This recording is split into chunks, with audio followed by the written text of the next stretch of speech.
Hi pals, it is me, Artie, and I'm here to give you kind of spooky, kind of gay reading recommendations as we are in October.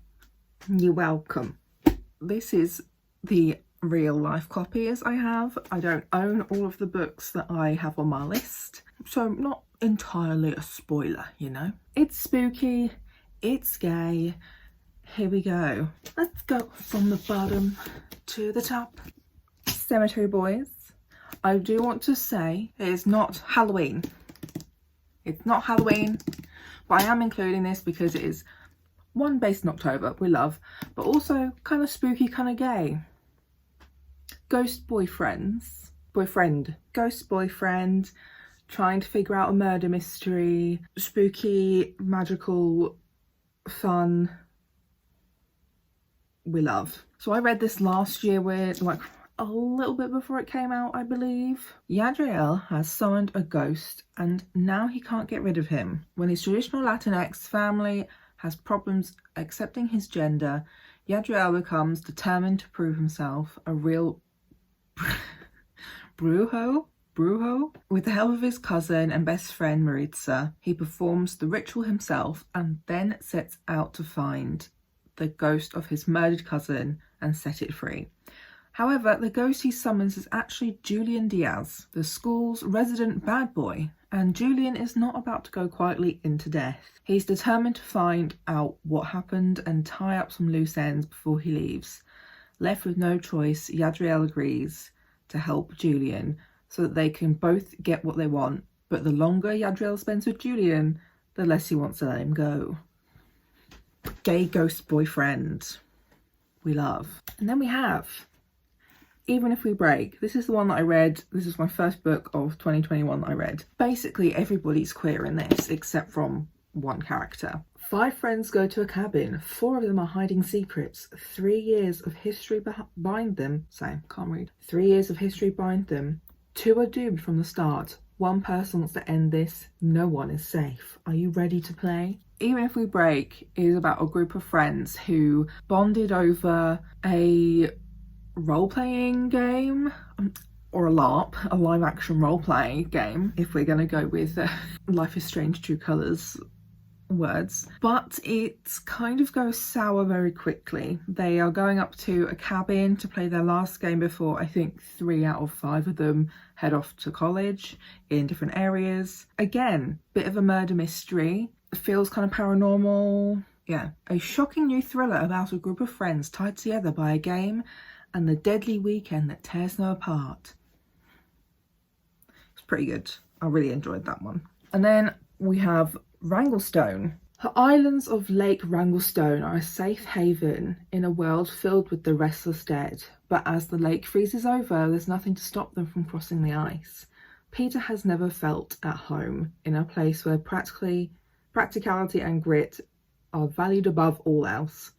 He's nothing like Cooper, the boy he's always watched from afar. But when he is ordered to join Cooper out on the mainland, they find more than just each other. There they were unearthed in a dark secret about Wrangle Stone's past, one that forces the pair into question everything they've ever known. So Wrangle Stone is a queer zombie apocalypse adventure mystery story. This came out February of 2020. When was the only season every lakelander feared. In a post-apocalyptic America, a community survives in a national park, surrounded by water that keeps the dead at bay. But when winter comes, there's nothing to stop them from crossing the ice. Then homebody Peter puts the camp in danger by naively allowing a stranger to come ashore, and he's forced to leave the community of Wrangle Stone. That is not entirely correct. He's not forced to leave. Like, he's not exiled, he's forced to, like, go on to mainland and do jobs that he's never done before. Now he must help Rancher Cooper, the boy he's always watched from afar, herd the dead from their shores before their lake freezes over. An action-packed and thought-provoking debut. Yeah, I definitely really enjoyed this book, but I've actually kind of forgotten some of the secrets and plot twists. I remember like a few of them. This is also now first in a series, but the end of the book does sound like it's an unfinished wider story. I'm not sure when the second book is due to come out, but I've known for a while because it's, you know, it's been labelled as like #1 on Goodreads. I'm pretty sure the writer has mentioned before. Before I talk about Ace of Spades, I'm going to quickly talk through some of the books I don't have physical copies of. So Artie and the Wolf Moon is a graphic novel based on a young teenage girl called Artie, where she basically accidentally discovers her mum is a werewolf, and then so is she. After sneaking out against her mother's wishes, Artie Irvin spots a massive wolf, then watches it don a bathrobe and transform into her mum. Thrilled to discover she comes from a line of werewolves, Artie asks her mum to share everything, including the story of Artie's late father. Her mum reluctantly agrees, and to help Artie figure out her own wolf-like abilities, her mum recruits some old family friends. Artie thrives in her new community and even develops a crush on her new friend Maya. But as she learns the history of werewolves and her own parents' past, she'll find that wolves aren't the scariest thing in the woods. Vampires are.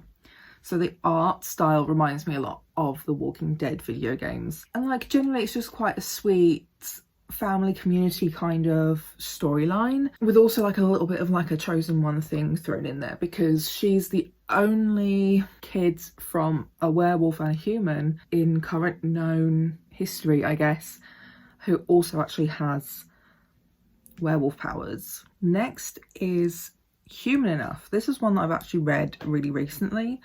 I think September, end of August, beginning of September. So Human Enough is about a vampire hunter called Noah, who is also autistic, who falls in love with a vampire. It was also kind of like mildly uncomfortable to read because there are definitely a lot of things that relate to pandemic kind of things and vaccinations, but also autism and vaccinations. It was probably done on purpose. It's basically like a really important interpretation of how people treat autism in real life. But I felt very seen by this book. Again, like the amount of books that I've been reading recently, like in this last year or so, featuring trans disabled main characters, and I'm just like, somebody has seen inside my soul. When Noah Lau joined the Vampire Hunters Association seeking justice for his parents' deaths, he didn't anticipate ending up imprisoned and in the house of the vampire he was supposed to kill. And he definitely didn't anticipate falling for that vampire's lover. 6 months later, Noah's life has gotten significantly more complicated. On top of being autistic in a world that doesn't try to understand him, he still hunts vampires for a living while dating a vampire himself. Yet Jordan Cross is sweet and kind, and after braving their inner demons and Jordan's vicious partner together, Noah wouldn't trade him for the world.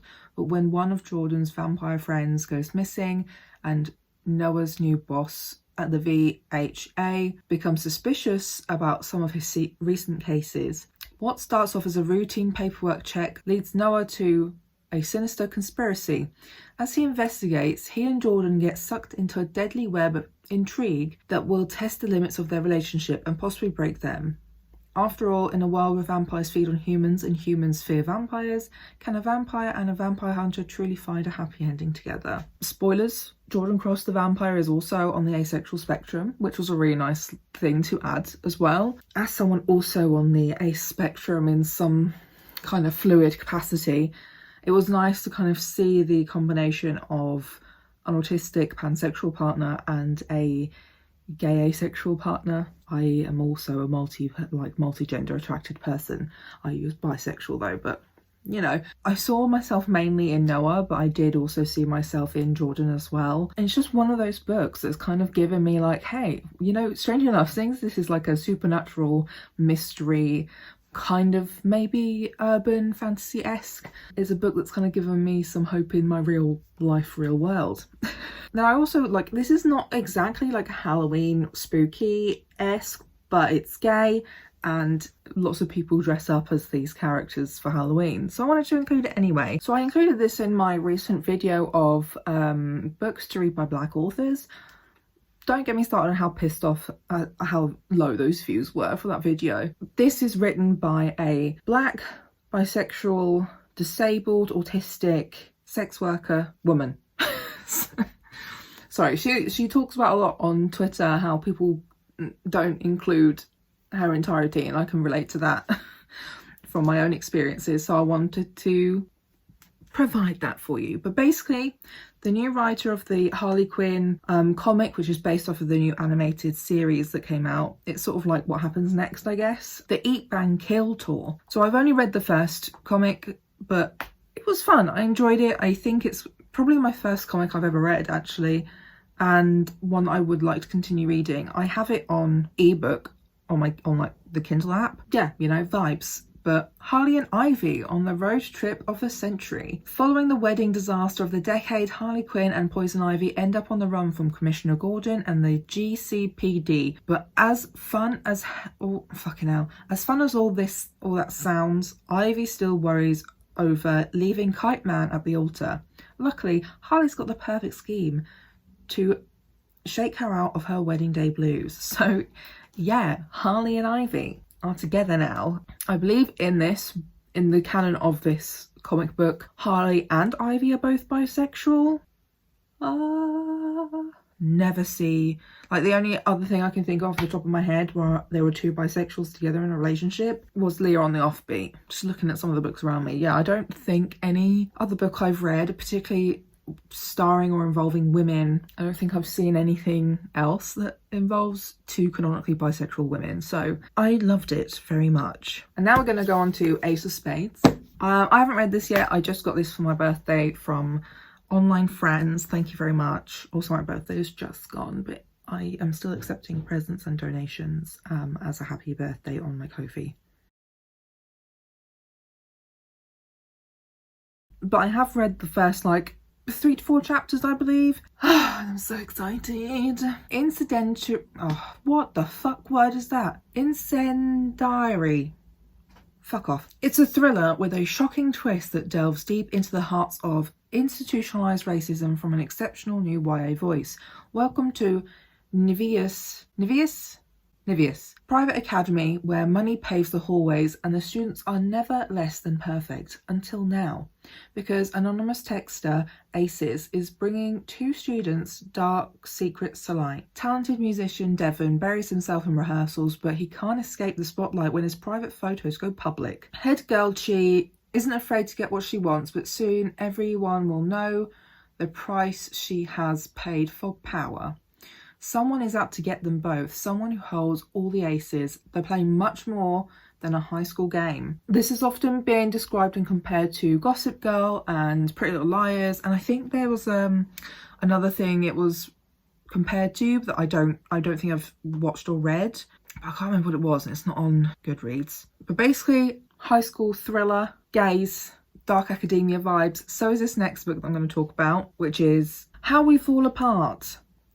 Again, not read the whole thing, read the first few chapters as I was partially involved with promoting the book in the lead up to its release in August. Nancy is shocked when her former best friend Jamie, top-ranked junior at Sinclair Prep, goes missing and then is found dead. Nancy's even more shocked when the world starts to spread that she and her friends Crystal, Akil and Alexander are the prime suspects, thanks to the proctor, someone anonymously incriminating them via the school's social media app. They all used to be Jamie's closest friends, and she knew even of their deepest, darkest secrets. Now somehow the proctor knows them too. The 4 must uncover the true killer before the proctor exposes more than they can bear and cost them more than they can afford.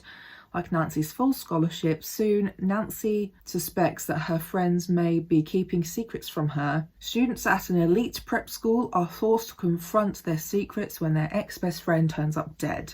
So yeah, pretty much the same kind of feel and vibe as Ace of Spades. Basically just being in crazy academic competition all the time, murder mysteries, and some anonymous person blackmailing everybody. So that was my list of recommendations for October. Spooky reading, kind of spooky, kind of gay, big vibes, big moods. So if you have any of your own suggestions, leave them in the comments down below. These are definitely a vibe. Like, I love these. Some of them are like a lot darker than others. Some of them are more like light-hearted. Yeah, generally the kind of mystery theme in YA is something I'm really enjoying at the moment. I also really enjoy mystery and thriller kind of TV shows and films now. I didn't before, but now I do, because the world's ending and scarier, so I need to be scared by something that's fake, you know? Leave a like on this video if you'd like to see more reading recommendations from me, and subscribe to the channel so you can see me more often, I guess. Don't forget to check me out on other social media, and I will see you next week. Bye.